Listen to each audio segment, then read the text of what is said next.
CNG autorickshaw উল্টে কিংবা পা পিছলে ঘটছে প্রাণহানি। খাল ও নালার উভয় পাশ অরক্ষিত হওয়ায় পরিণত হয়েছে মরণ ফাঁদে।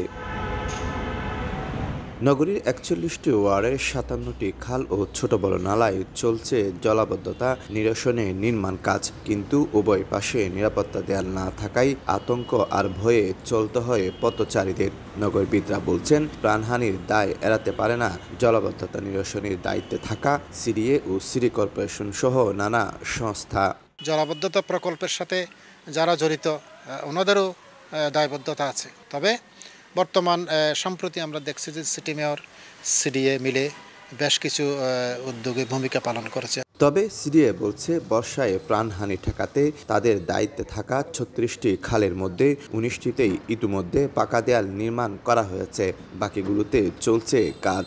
১৯টা খালের ইতিমধ্যে আমরা ফেন্সিং দিয়ে ফেলেছি, বাকিগুলোতে আমরা ফেন্সিং দিয়েই আমরা এই যে নিরাপত্তা ঝুঁকি সৃষ্টি হয়েছে ড্রেন এবং খালের পাশে, এটা ফেন্সিং দিয়ে আমরা রোধ করব।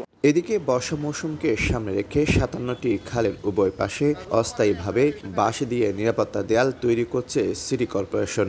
নগরীকে ৬টি জোনে ভাগ করে ৬ জন ম্যাজিস্ট্রেটকে দেওয়া হয়েছে দায়িত্ব। তারা সেখানে সর্ট আউট করছে, তাদের আইডেন্টিফাই করে আমাদেরকে একটা রিপোর্ট দিবে। অ্যাকর্ডিং টু রিপোর্টস আমরা সেগুলো ব্যবস্থা নিচ্ছি। বাঁধ যদি থাকে সেগুলো তারা সরিয়ে দিবে, এবং সেখানে কোনো প্রিভেন্টিভ মেজার্সের প্রয়োজন হলে সেটা অ্যাটলিস্ট যদি টেম্পোরারি বেসিস হয় তাহলে বাঁশের একটা প্রিভেন্টিভ মেজার্স তারা নেবে।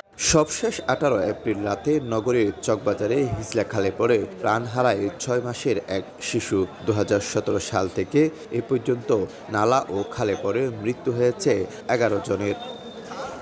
গত এক সপ্তাহ আগে এই হিজলা খালে পড়ে ৬ মাসের এক শিশুর মৃত্যু হয়। এরপর থেকে জলাবদ্ধতা প্রকল্প চলমান থাকায় এই খালটির মতো নগরীর ৪১টি ওয়ার্ডের খালগুলোতে এরকম বাঁশ দিয়ে নিরাপত্তা দেয়াল তৈরি করেছে চট্টগ্রাম সিটি কর্পোরেশন। শফিকুল আলম, সময় সংবাদ, চট্টগ্রাম।